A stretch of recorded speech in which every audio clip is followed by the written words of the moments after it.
Hello, welcome to the Alchemy Cafe chat room where we create conscious conversation. I'm Laura Gavander, the creator of the cafe, and I'm so excited to welcome Fabeku Fatunmise. And did I get it right this time, Fabeku? Yes. I've been practicing. Glad to be here. So happy to have you here. And you know what? I decided I was not going to do my usual intro, which is like to give someone's bio and to kind of say what they do, because you really don't, the work you do doesn't really fit into, surprisingly enough, any kind of conventional description. Like, you're not a coach, you're not a consultant, you're not a counselor. And I thought it'd be just so much better for you to just describe how you would tell somebody upon meeting them what you do. That's a good question because it doesn't really fit in the box. So unfortunately, I don't have some super clever elevator speech thing. I don't have it. Really, I talk about what I do is mostly as business awesomizing, and that is a woefully inaccurate and crazy incomplete term. That's kind of the starting point for it. Basically, my work is all about helping people.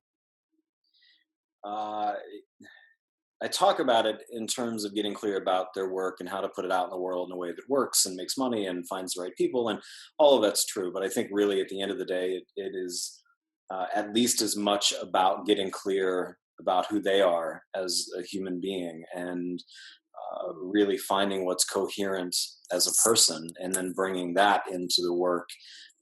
And then really the rest of it is sort of a domino effect from there. So, for me, there's a strong internal component to it as much as this sort of external business strategy and things like that. So, I don't know how to explain that. You know what?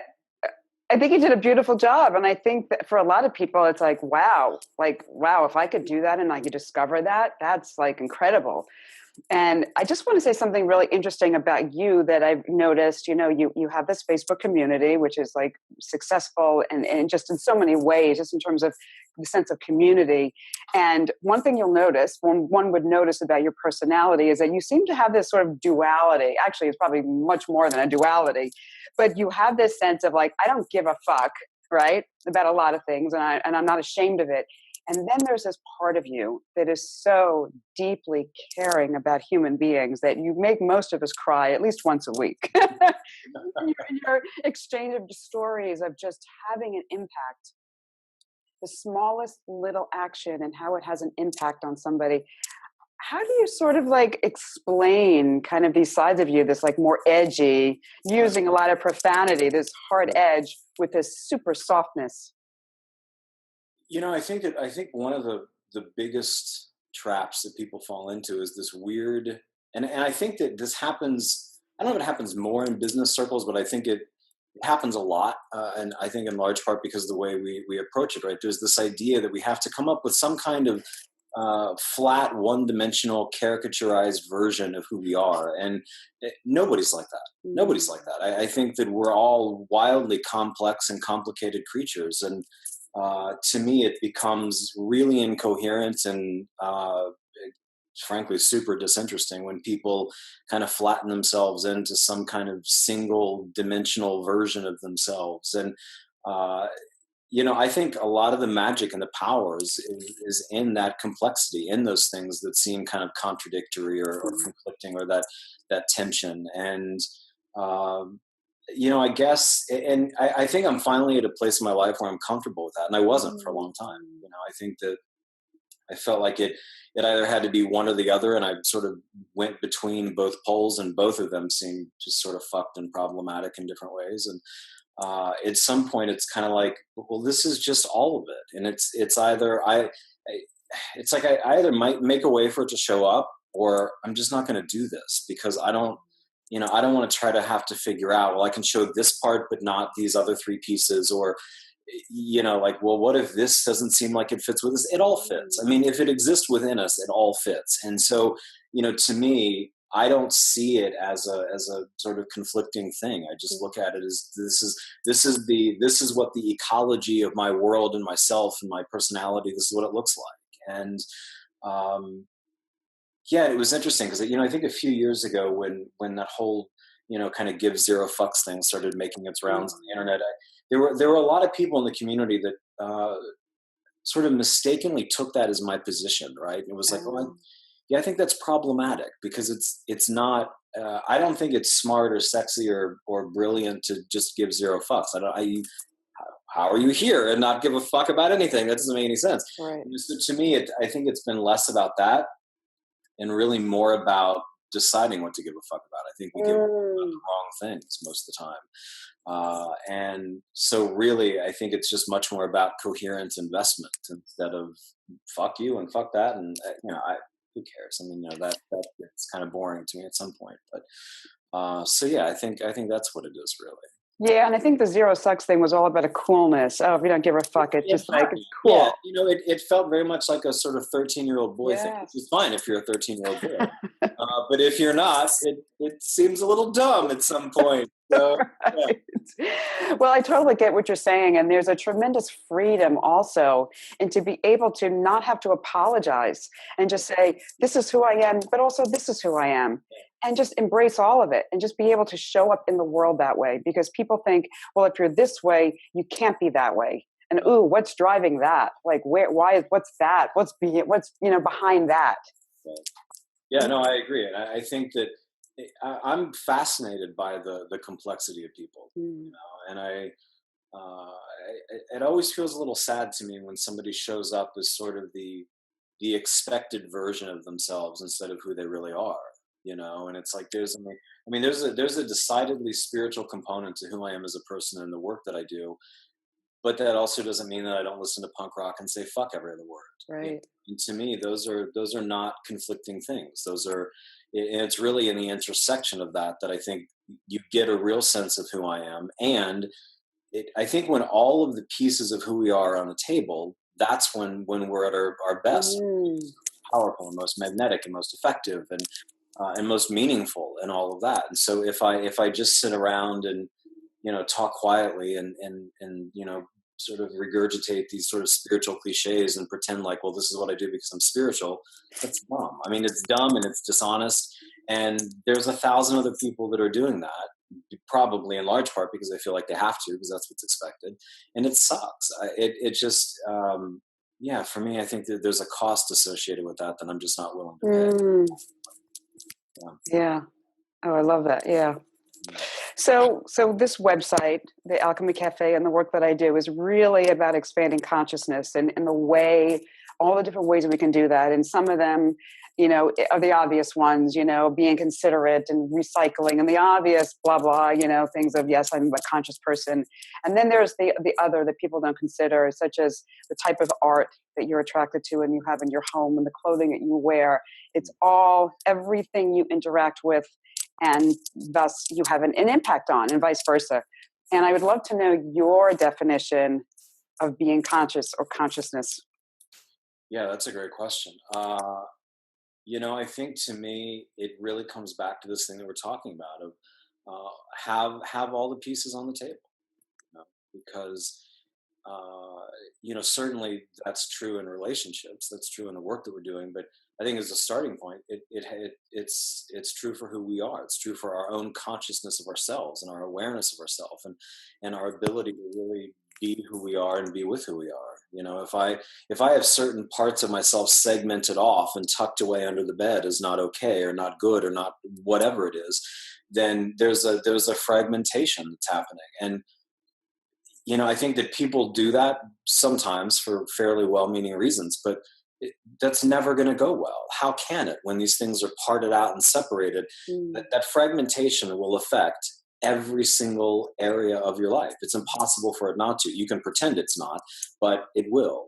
And so I think for me as a starting point, we just have to put all the pieces of who we are on the table, Mm. and I think that we can either, so this goes back to this idea that I have with like bigness and smallness, right? So smallness is like all of the parts of us that are afraid and connected to fear and this weird contracted part, and bigness ultimately is just who we are when we're plugged into love, right? and, Mm. and I think that bigness and smallness they view things in fundamentally different ways. And smallness is always looking at, what is this thing taking from me? What is this thing costing me? And bigness is looking at, what is it giving to me?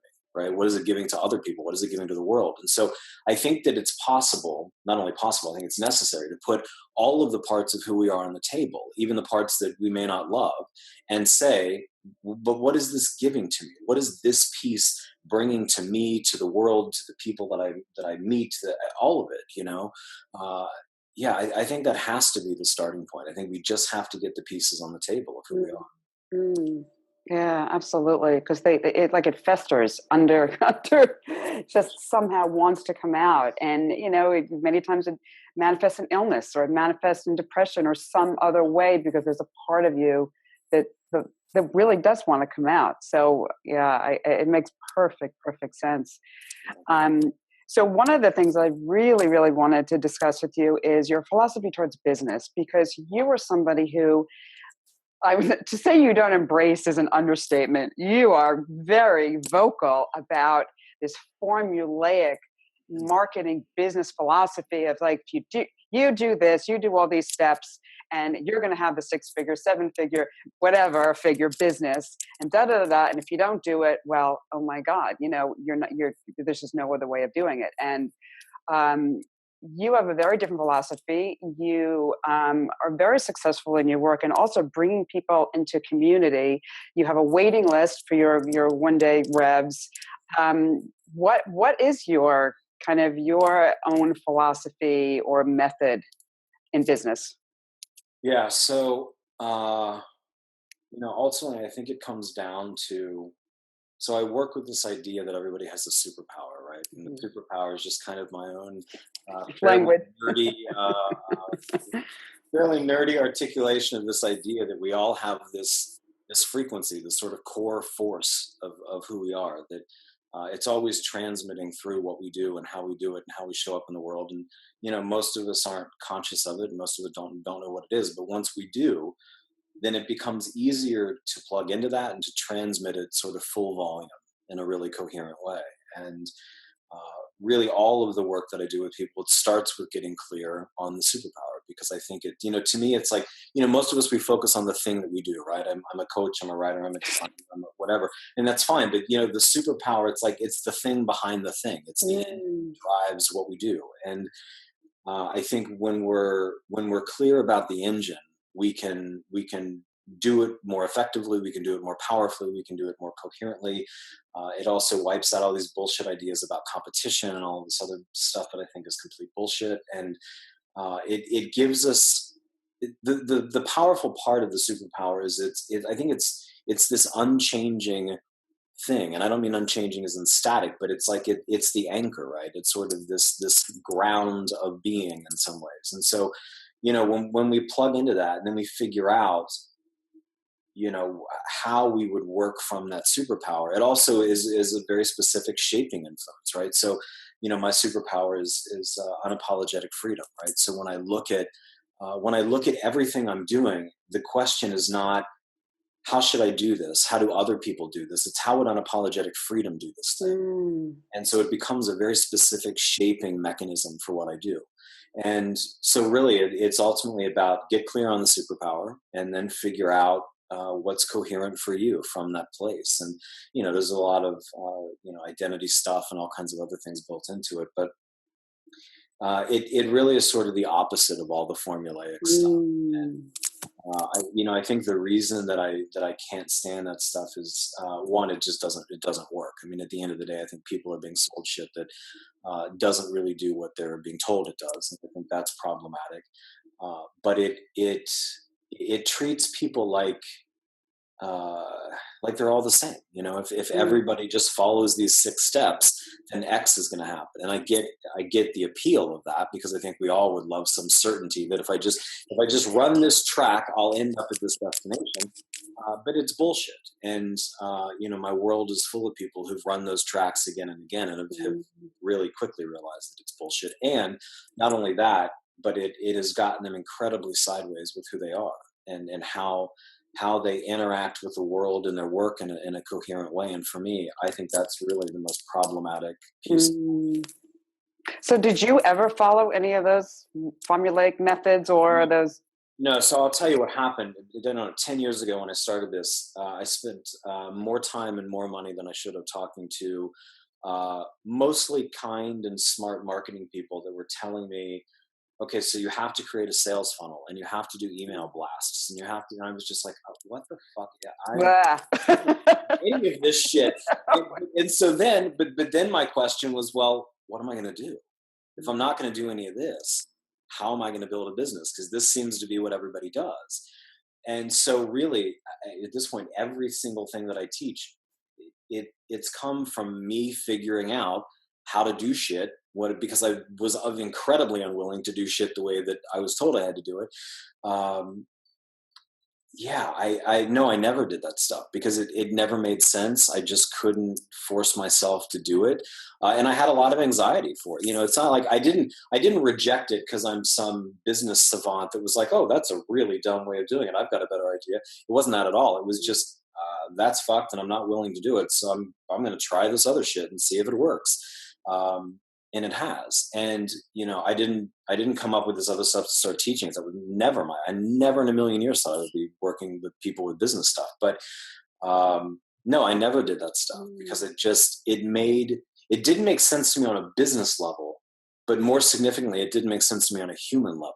It's like, this is not the way I would interact with people in any other context in my life. So why the fuck am I going to do it to make money? I just couldn't do it. It was a completely not okay thing for me. Wow, that's real clarity. Yeah, I get that. I so get that. And what's so interesting too is that there are so many coaches who, you know, on social media, the whole thing is, look at me and look how fabulous my life is. And there's the photo of the laptop on the beach and saying, ooh, look, I get to do this. Don't you want to be me? Which I think is so incredibly dangerous because you have no idea, first of all, if that really is their life and their lifestyle. They could just be, you know, sitting out on a Saturday doing this and saying, well, this is what my business is. And what's so interesting is that you do share a lot of personal stuff on social media, you know, within reason. You know, it's like, but you're, you know, I love all the antics with your cat Sid, and you kind of your relationship and just like little interactions with people. So the difference is there's an authenticity of, this is just me. This is just me. This is who I am. And I'm sharing these things. And if people resonate with it, great. But I think what is drawing people to you is that it's like, wow, I want that too, but I want to embody that. So it's not, I want to be him and I want to do what he's doing, but I want to embody, I want to show up the way he's showing up because look at the impact he's having. Right. So there's a big difference there. No, I think it's a huge difference. And I will never, ever, ever, ever try to sell somebody my life ever. I think it's a shitty thing to do. I think it's a shady practice. You know, you're never going to see me sitting in a tub painting with with my iPad up and, you know, Paris in the background or what. I'm not going to, and not that there's nothing wrong with that. That's an amazing, awesome thing. But the thing is, it's like, what the fuck does this have to do with your coaching practice? Right. You know, I mean, who gives a shit? I have a closet full of shoes. You will never see pictures of my shoes on a sales page because who the fuck cares? It doesn't make any difference. But that would be one hell of a sales page. It might, but you know, I think there's this thing of and I think at some point it seems subtle. Now I don't think it's subtle at all. I think it's a very overt tactic. It's not find happiness. It's be me and then you'll be happy. You know, be rich, be thin, be in a tub, be on a beach, have a closet of shoes, be in front of this car. It's ridiculous. And I think that what I'm interested in with my clients is, let's figure out the way for you to get your version of life that you super dig.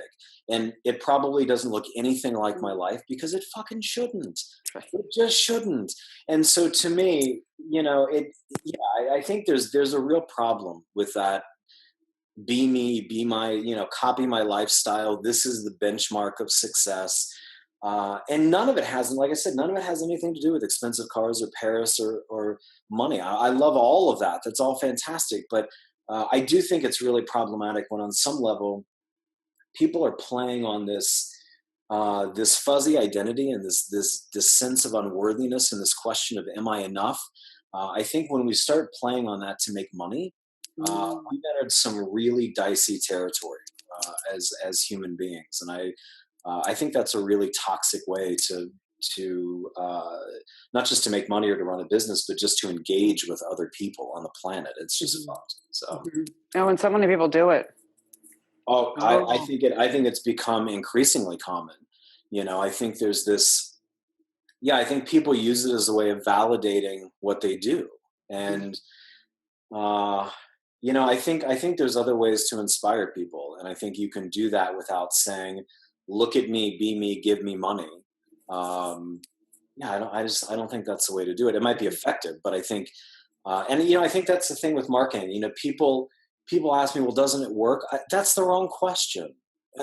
That's completely wrong. I've never said any of those tactics aren't effective. Of course, they're effective. That's why people do them. But there's a cost associated with that. I mean, Agent Orange was effective as fuck. So that was never the question. But look at the overall effects of that. Look at the far-reaching toxicity of that. And I think at some point we have to look at what's the cost of my marketing? What's the cost of my engagement with people? Yes, I'm making money. Yes, I'm filling retreats. Yes, I'm whatever. Yes, I'm sitting on a beach with a laptop. But at whose expense? Right. And I don't think that we have to poison people to make money. I think it's fucked. I completely reject that idea. Also, is there joy in the process too? I mean, I have friends who were coaches, and they're following, somewhat more of the more traditional. And it's like there's a stress and there's a striving that I have to do this when I'm supposed to do it. And it takes the joy out of it. And to me, if you're not going to enjoy the journey, then fuck the destination.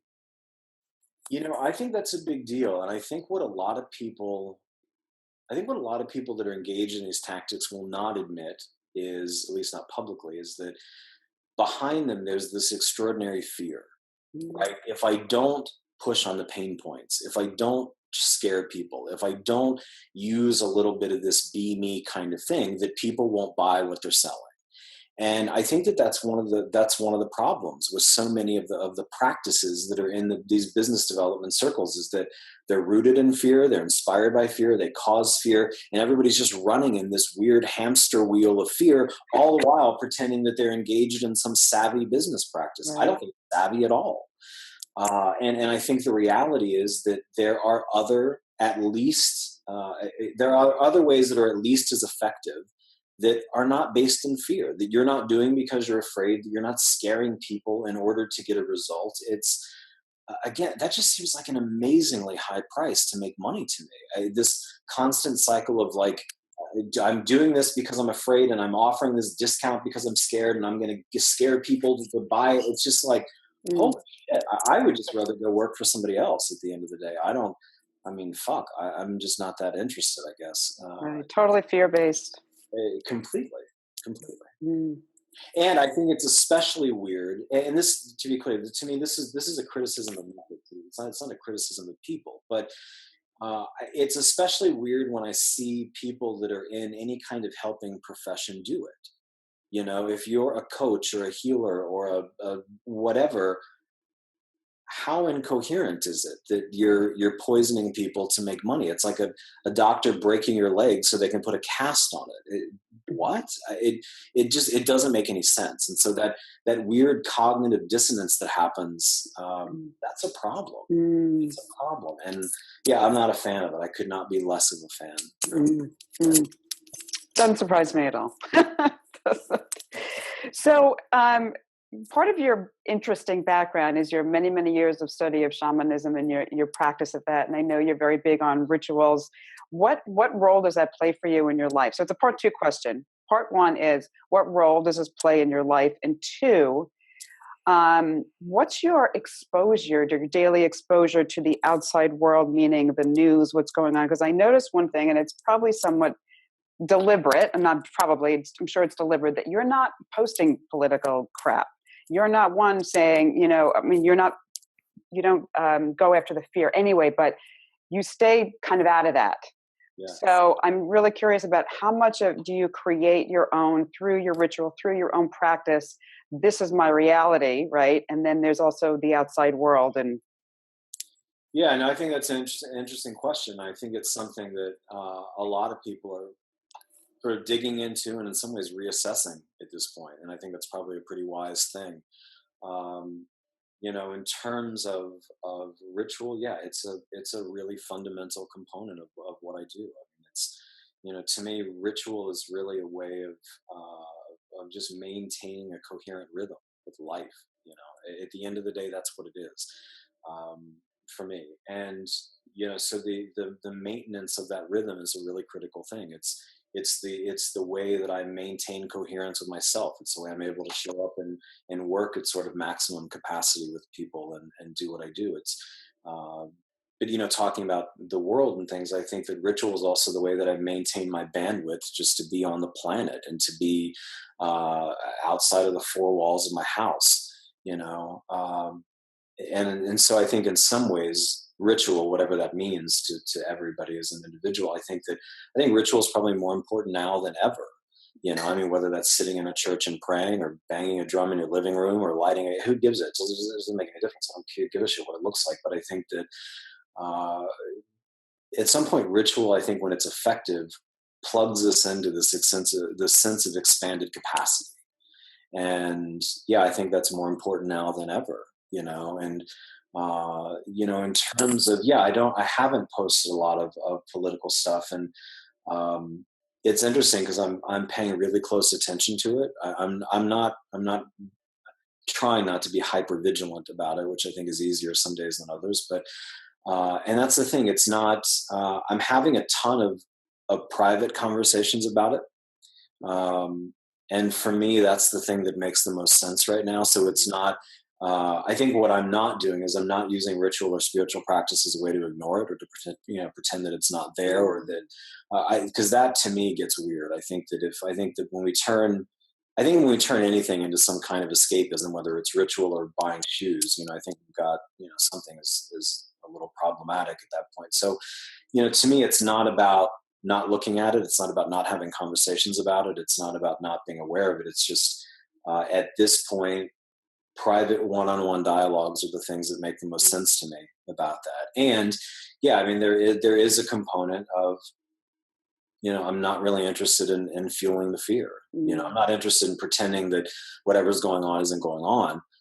But I'm not interested in adding momentum to that. And to me, I don't see a function to that. I mean, there's enough people that are sharing what they think is relevant, and I believe it is relevant.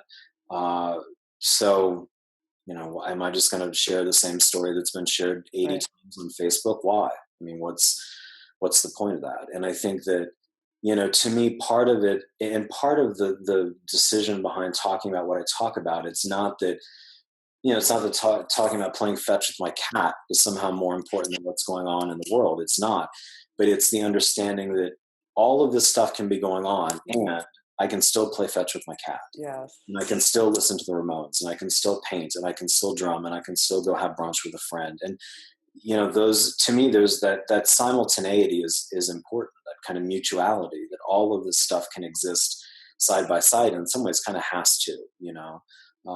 And so that's been a big part of the why for me as well. It's not that I don't think any of it's important. I think this is probably one of the most important moments in human history, frankly.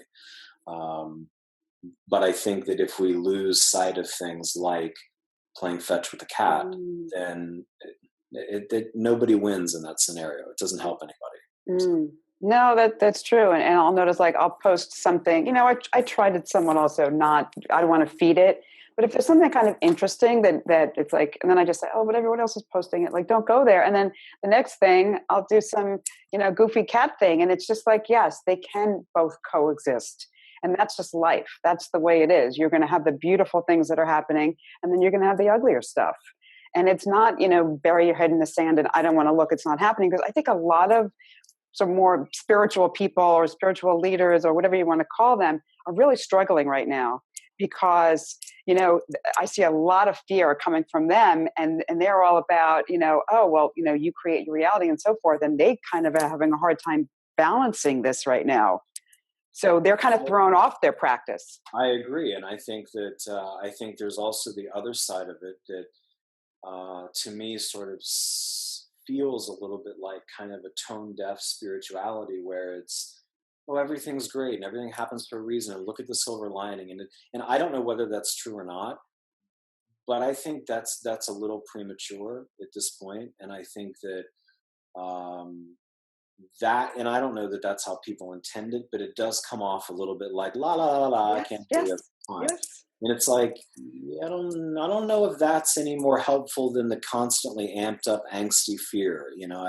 I think that either end of those spectrums are kind of problematic. And I think that there's almost, and again, I don't know that it's intentional, but there's almost this vibe with that stuff that's kind of like shaming people that are afraid or anxious. It's like, well, if he were spiritual enough, he would be able to see.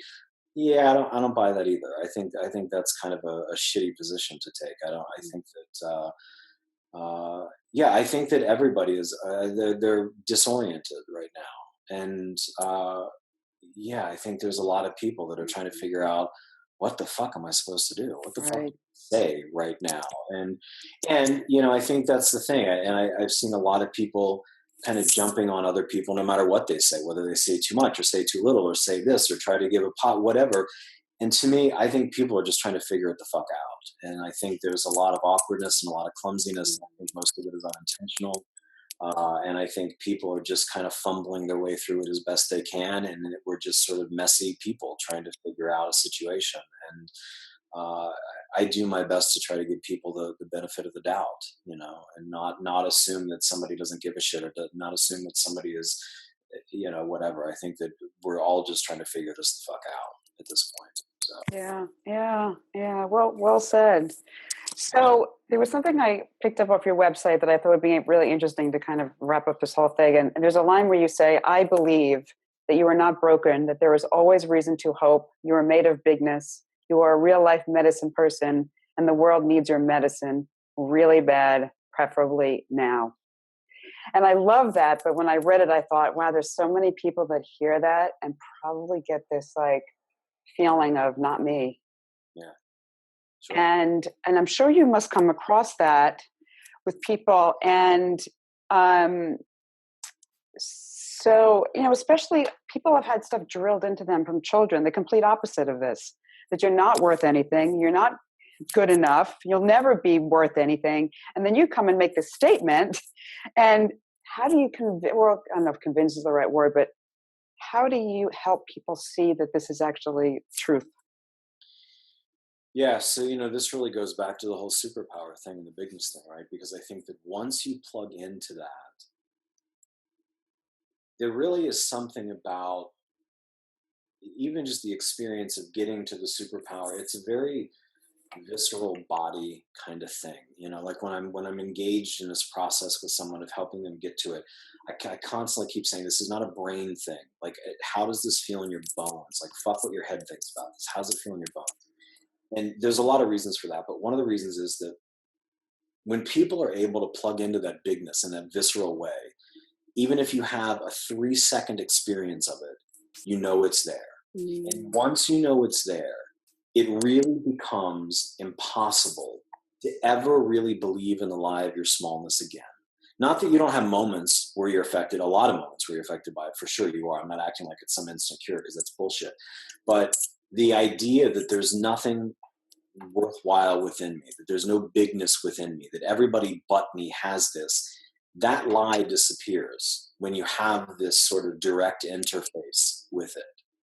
And to me, in a lot of ways, and this is where around the superpower, I built this whole practice component, because the moment of interfacing with the superpower is like lighting a spark. And then the practice is all about fanning that until it just ignites like a fucking bonfire.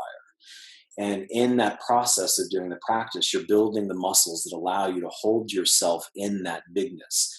And the thing is, almost, I don't know, 80% of the people that I work with show up and they think that I'm going to be the one person that can't get to it. Right? You can fuck it up. I'm going to be the one that he just says, you are hopeless as shit. Goodbye. Here's your money back, right?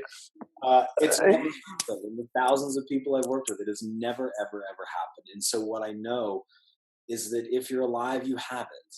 You have it. It's as simple as that. I think people have varying degrees of relationship with it, varying degrees of awareness of it. Some people are a little closer to it than others, but if you're here, you have it. It's as Mm. simple as that. And you can find it, and you can plug into it, and you can fan the flames, and that can become the default. And I get why people didn't get it. I didn't feel that way for a long time. The first 35 years of my life, I didn't feel that way. I had an incredibly tenuous relationship to my biggest and best. Uh, and I assumed that I would spend the rest of my life more or less disconnected from that. And at that point, uh, I just didn't see, I didn't, there were no other possibilities. Like that was just it. That was what it was going to be. And I am the last person to pretend like I live in some enlightened state, because I don't at all. But I spend more time connected to my bigness than not these days. And 5, 7, 10 years ago, that seemed impossible. And I get it, yeah, because you're right. I think most people are sort of habituated out of their bigness, but if you're alive, it's there. It has to be there. Yeah, it almost sounds like you're reminding people of the divine in them. For sure, and I think that's the thing. I mean, when I talk about bigness, it's like this biggest, wisest, deepest part of who we are. For some people, that's their genius, that's their soul, that's their, whatever. I don't know Right. call it, but it's that thing. It's that deeply embodied and simultaneously transcendent thing that we all have. And yeah, everybody has it. Everybody has it. And I think that, and when we understand that, not only are we able to plug into it within ourselves, but then that becomes sort of the guiding principle for how we interact with other people. And really that was one of the biggest things that changed the way that I show up in the world. I didn't used to be the guy that would go out in the world and talk to strangers and check out go up, and I never did that. I was a head down, avoid eye contact, don't talk to anybody, let's get in and out as quick as we can.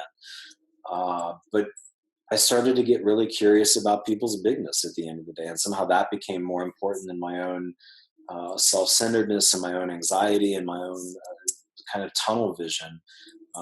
And that's the thing, it's like, yeah, I get to it in the context of business, but it's not a business thing. It's a life thing. It's one of those things that affects every single thing, because it changes our vantage point in terms of how we see ourselves and how we see other people, really.